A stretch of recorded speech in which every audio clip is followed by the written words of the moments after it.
you will have.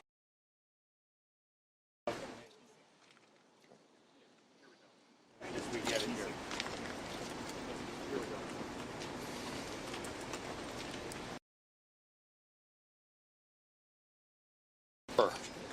And the evil of this unspeakable children that have a deceased child.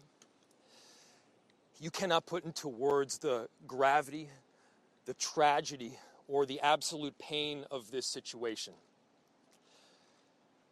We are a Minneapolis family. But to everybody out there, do not think of these as just somebody else's kids. Those families are suffering immense pain right now. Think of this as if it were your own. Every one of us needs to be wrapping our arms around these families, giving them every ounce that we can muster. These were Minneapolis families. These were American families. And the amount of pain that they are suffering right now is extraordinary. And don't just say this is about thoughts and prayers right now. These kids were literally praying. It was the first week of school. They were in a church. These are kids that should be learning with their friends. They should be playing on the playground. They should be able to go to school or church in peace without the fear or risk of violence, and their parents should have the same kind of assurance. These are the sort of basic assurances that every family should have, every step of the day, regardless of where they are in our country.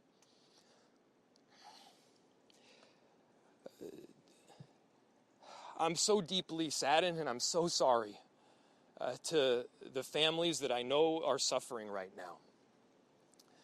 My ask is to everyone, stand by them. Love them. These families have forever been changed, and we've all been changed with them. We need to do everything possible to support them through this time. We have a family resource center that has been set up. I'm grateful for all of the law enforcement agencies from a number of different jurisdictions, all the different departmental support that we've received. They're going to be working tirelessly. There's also a family resource center that is being set up as we speak to make sure that we're there for everybody. Again, to the families that are suffering, to those that have experienced loss, I'm so deeply sorry. We're going to be with you every step of the way. We love you. This kind of act of evil should never happen, and it happens far too often. The chief will provide additional details. My name is Brian O'Hara, B-R-I-A-N, O''H-A-R-A. I am the Minneapolis Police Chief. Earlier today, just before 8:30 a.m., our city experienced an unthinkable tragedy. Minneapolis police officers responded to a report of a shooting at a mass that was happening at the Annunciation Roman Catholic Church on the block behind me. This worship service was marking the first week of school for children that are attending the Annunciation Catholic School. During the Mass, a gunman approached on the outside on the side of the building and began firing a rifle through the church windows towards the children sitting in the pews at the Mass. Shooting through the windows, he struck children and worshipers that were inside the building. The shooter was armed with a rifle, a shotgun, and a pistol. This was a deliberate act of violence against innocent children and other people worshiping. The sheer cruelty and cowardice of firing into a church full of children is absolutely incomprehensible. Police officers from the Minneapolis Police Department immediately responded, entered the church, and attempted to provide first aid and rescue some of the children that were hiding throughout the building, while other first responders came and EMS responded to rush victims to nearby hospitals. 2 young children, ages 8 and 10, were killed where they sat in the pews. Their parents have been notified. 17 other people were injured, 14 of them being children. 2 of those children are in critical condition. The coward who fired these shots ultimately took his own life in the rear of the church. Our hearts are broken for the families who have lost their children, for these young lives that are now fighting to recover, and for our entire community that has been so deeply traumatized by this senseless attack. We will stand together to protect our children, our schools, and our houses of worship. This deliberate act of violence is just a sign of cruelty that is beyond comprehension. Our hearts are broken for everyone that's been affected by this tragedy. As we begin the difficult path of healing, I want the community to know this, that even in the face of such evil, the Minneapolis Police Department and all of our law enforcement partners stand with our community. We stand with these families and with this parish. We will continue to be here for you.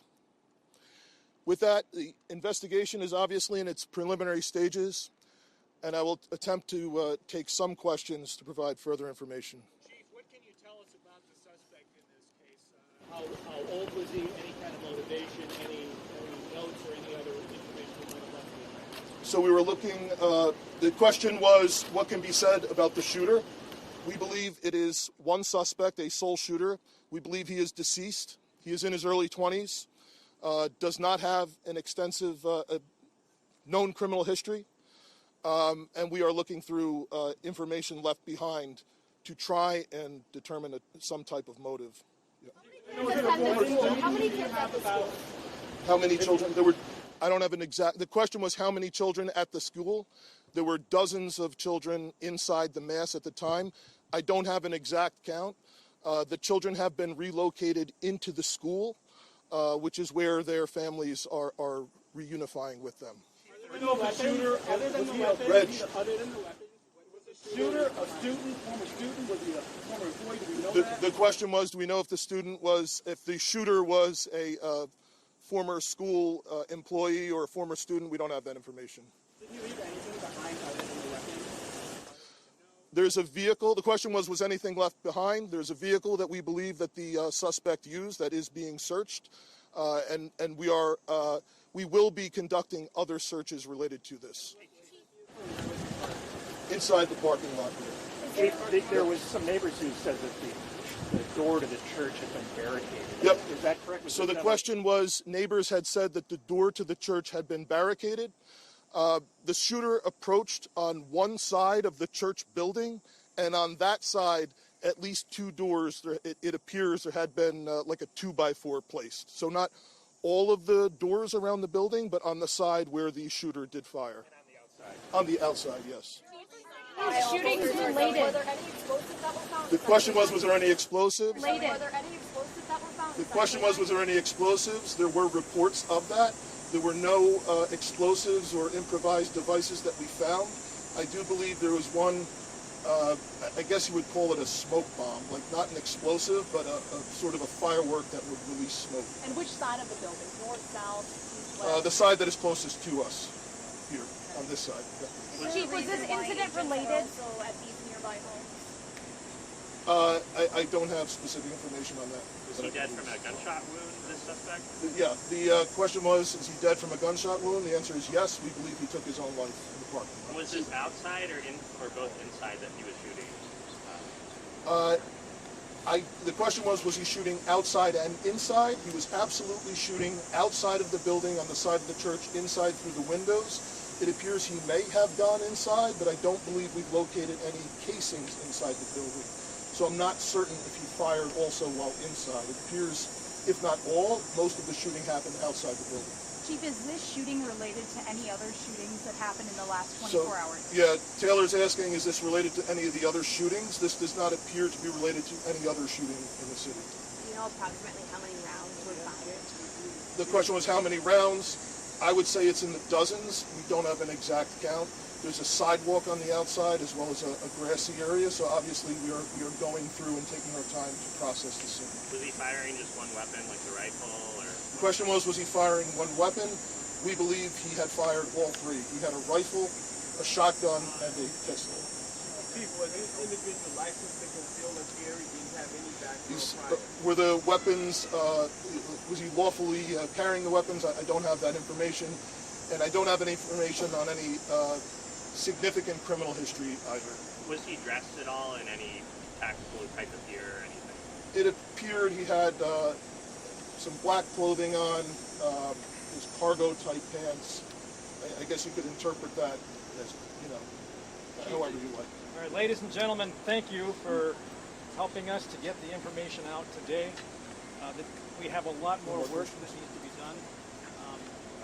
We will return back later today to provide more details as they become available, and we'll let you know how you can know about that in the moments to come. Thank you. How can the public help?